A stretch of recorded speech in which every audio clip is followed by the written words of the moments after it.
Assalamualaikum warahmatullahi wabarakatuh.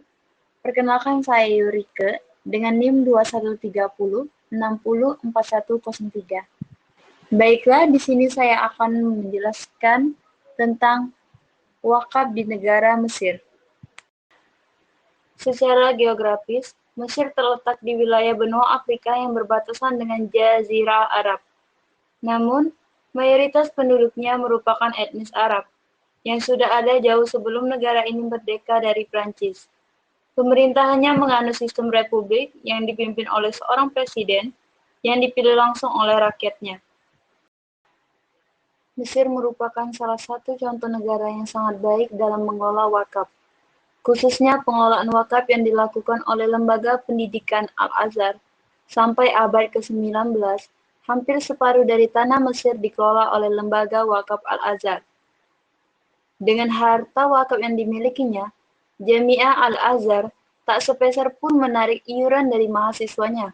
Bahkan setiap tahun universitas berumur lebih dari 1000 tahun ini memberikan beasiswa bagi ribuan mahasiswanya.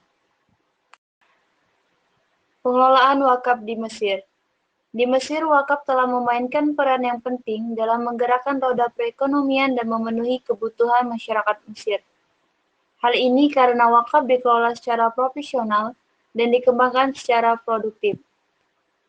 Perintisan wakaf pertama kali di Mesir adalah seorang hakim di era Hisham bin Abdul Malik bernama Taubah bin Namir al-Hadrami yang menjadi hakim pada tahun 115 Hijriah. Ia mewakafkan tanahnya untuk dibangun bendungan dan memanfaatnya dikembangkan secara produktif untuk kepentingan umat. Wakaf berkembang pesat ketika pemerintah Mesir menerbitkan Undang-Undang Nomor 80 Tahun 1971 yang mengatur tentang pembentukan Badan Wakaf Mesir yang khusus menangani masalah wakaf dan mengembangkannya, beserta struktur, tugas, tanggung jawab, dan wewenangnya.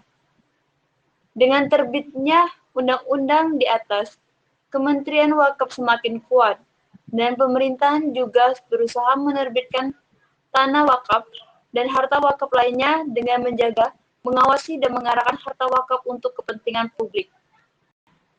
Ada 4 fase berlangsungnya perwakafan di Mesir.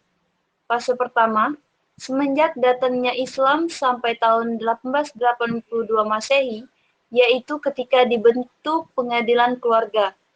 Fase kedua, dari tahun 1883 Masehi sampai tahun 1946 Masehi, yaitu ketika dikeluarkannya Undang-Undang Perwakafan Nomor 48. Fase ketiga, dari tahun 1946 Masehi sampai tahun 1952 Masehi, yaitu ketika pecahnya Revolusi Mesir yang terakhir. Fase yang terakhir, dari semenjak revolusi sampai sekarang. Kebijakan pemerintah Mesir terhadap wakaf. Di negara Mesir, pengelolaan sistem wakaf dijalankan dengan penuh antusias bukan hanya oleh masyarakat Mesir, namun juga oleh pemerintah setempat. Bisa dikatakan bahwa dukungan terhadap terbentuknya regulasi tentang wakaf itu timbul dari keinginan dan serta antusias masyarakat yang ingin menjadikan wakaf ini sebagai salah satu instrumen untuk pengembangan dan peningkatan kesejahteraan masyarakat Mesir. Sehingga beberapa tahun kemudian keluarlah kebijakan pemerintah Mesir yang dimasukkan ke dalam peraturan perundang-undangan negara Mesir. Wakaf di Mesir dikelola oleh Badan Wakaf Mesir yang berada di bawah Wizara Al-Awqaf atau Kementerian Wakaf. Salah satu keberhasilan yang telah diraih oleh Badan Wakaf Mesir adalah kontribusi harta wakaf dalam meningkatkan perekonomian masyarakat. Hal ini disebabkan beragamnya benda yang diwakafkan, baik tidak bergerak maupun bergerak, yang dikelola dengan baik dan benar.